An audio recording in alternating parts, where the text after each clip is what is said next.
शांति। आज सतगुरुवार के दिन सबकी बहुत ही स्नेह भरी यादें लेकर जैसे मैं वतन में पहुंची, वतन में जाते क्या देखती हूँ, दूर से एक बहुत सुंदर कमरा है, सजा सजाया है, चारों ही तरफ उसकी बहुत सुंदर डेकोरेशन है, लेकिन वो कमरा बंद था, गेट लगा हुआ था।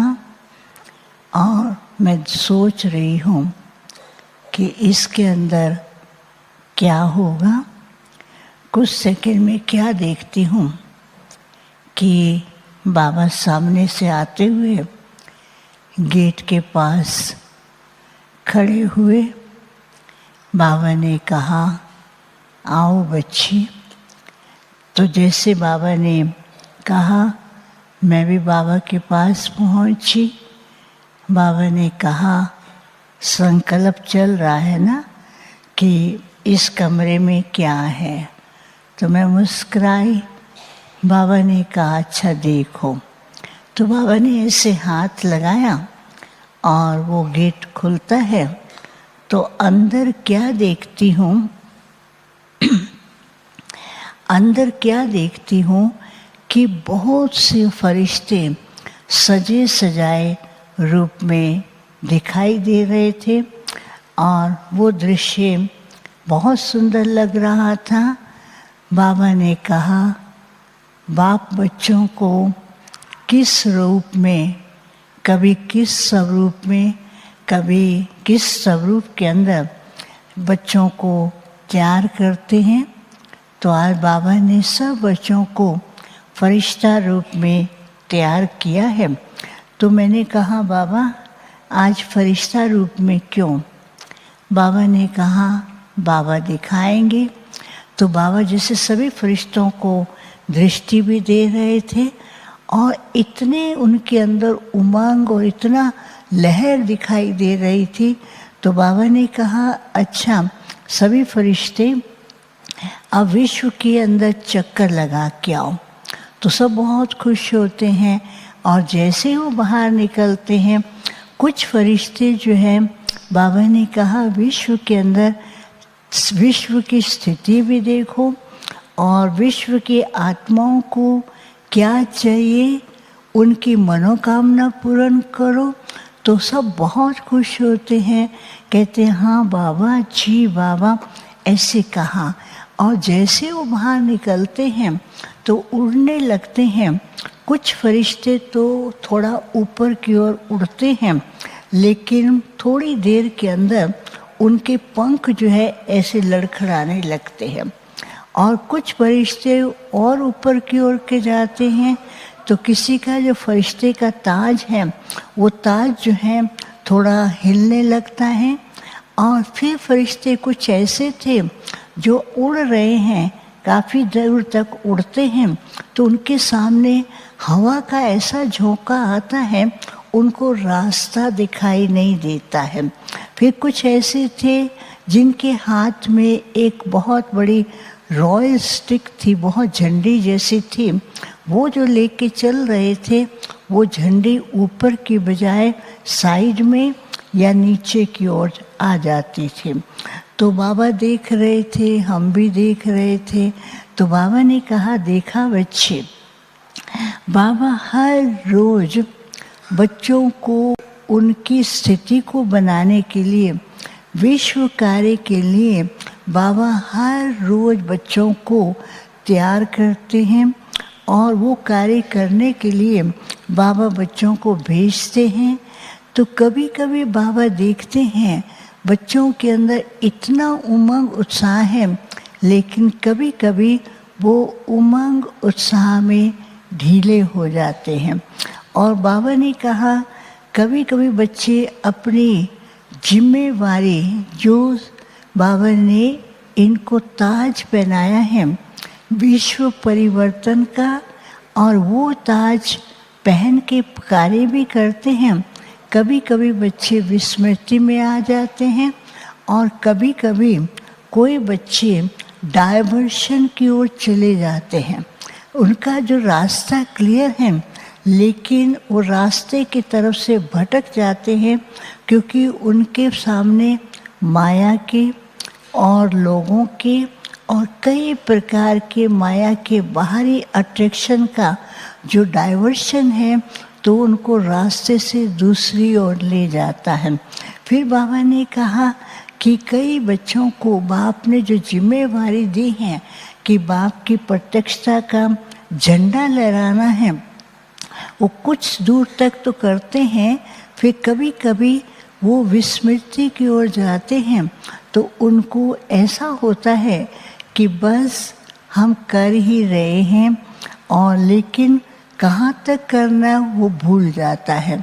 फिर बाबा ने कहा, देखो वर्तमान समय अनुसार क्या ज़रूरत है। मनुष्य आत्मा भटक रही हैं, रास्ता ढूंढ रही हैं, अपने इष्ट को पुकार रही हैं। उनको लगता है कोई रास्ता मिले, किनारा मिले, बहुत भयभीत हैं।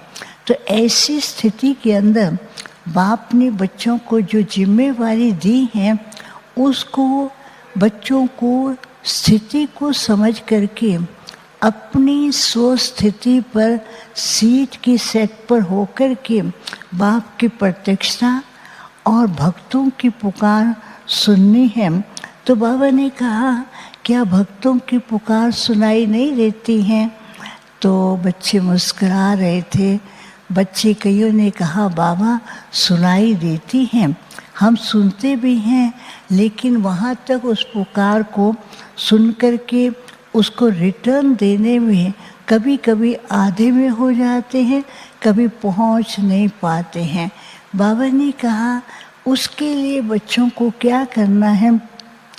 एक तो बेहद की वैराग्य वृत्ति, और दूसरी बात बाबा ने कही कि बच्चों को अशरीरीपन का अभ्यास करते हुए और वे अशरीरी स्थिति के द्वारा विश्व के अंदर चक्कर भी लगाना है, ताकि मनुष्यों को, भक्तों को और सबको ये अनुभव हो कि कोई एक ऐसी शक्ति है जो हमारी पुकार सुन रही है।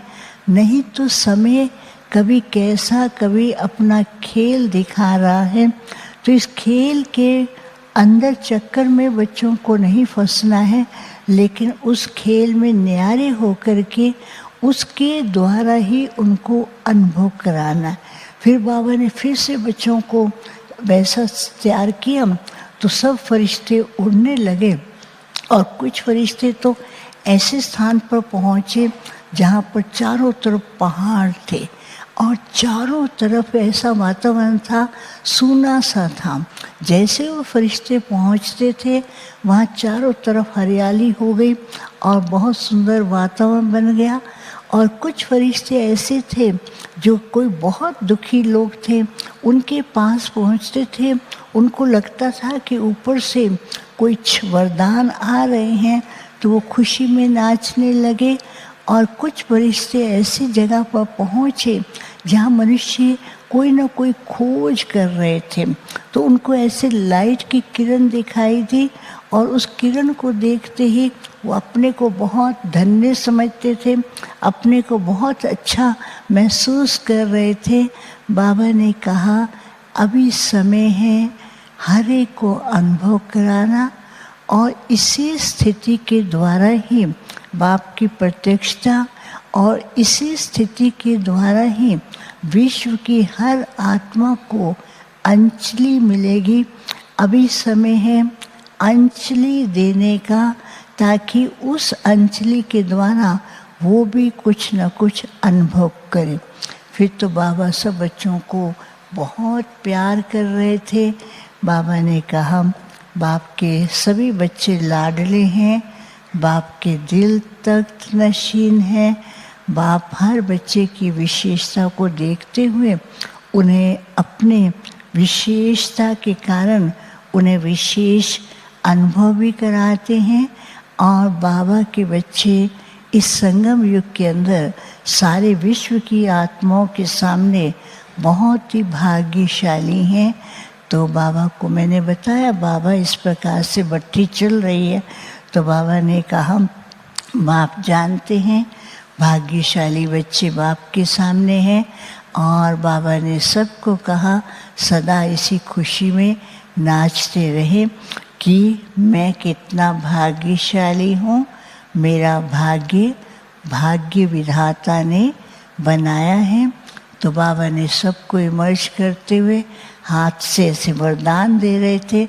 हर एक के पास एक बहुत सुंदर सा एक वरदान पहुंचता था कि वो उसमें लिखा हुआ था, भाग्य विधाता भाग्य बना रहा है, मैं भाग्यशाली हूँ। फिर बाबा को भोग स्वीकार कराया।